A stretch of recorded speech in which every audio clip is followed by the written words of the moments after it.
Lights, camera, action! Hello, we're at day 2. Even though I have posted videos, not videos, photos of like day 5 already by now. Anyway, I'm currently trying to figure out what color I should choose for highlight, and then me figuring out the brushes I'm going to use to get that highlight details.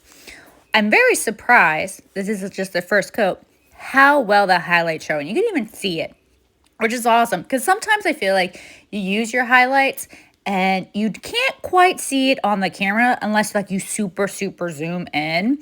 I was very happy. I was a happy little camper right here going, ooh, you can see it, look at the bright red. And of course we go in with more than one coat so it shines so bright, so bright.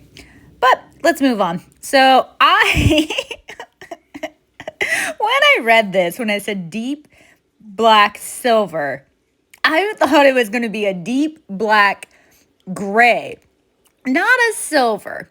So I was shocked that it had a metallic, technically it's a metallic.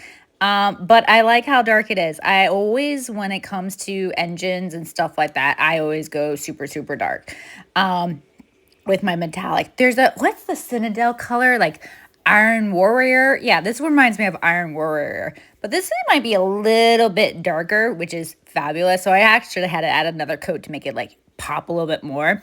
Because I always feel like when you can dry brush like a bright silver and stuff, it contrasts and shines and looks amazing. You'll see it in like day 3 video, excuse me. Or like you could just look at the photos in day 3 where I finish this up and I do the contrast, not the contrast, the highlights, whatever it's called. But I did switch a brush to a flat brush. I do use flat brushes. It's weird, maybe, but I find it easier sometimes just to get the paint on large areas like here to use a flat brush. You see, it's a flat brush. Yeah, it has a little bit of like a roundness to it, but it's a flat brush. I don't know. I like using them. I use them a lot. You'll see them in my videos. I use flat brushes, which is showing off. I'm also just trying to figure out where to paint next. And then I was like, oh wait, I gotta add highlights up here. I totally forgot about that. This is my ADHD going in and going, oh yeah, don't forget these areas. Which, as you can tell, I was being super like trying to get the whole panel for some reason.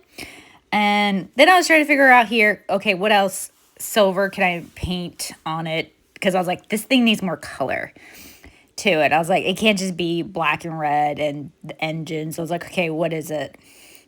So that's my thought process, because for some reason I struggle to figure out what the hell to paint on this. So most of the time when it comes to this, I usually have like reference, and I did have some reference photos, but usually like I do kind of like okay, they do that, I'm gonna do the same thing. I like this reference photo, I'm gonna like copy paste, type of thing. But here is it spinning around, showing what we got done from a top view, and then we're gonna go to a side view. Nice and slow motion for me. Anyway, here we go. Day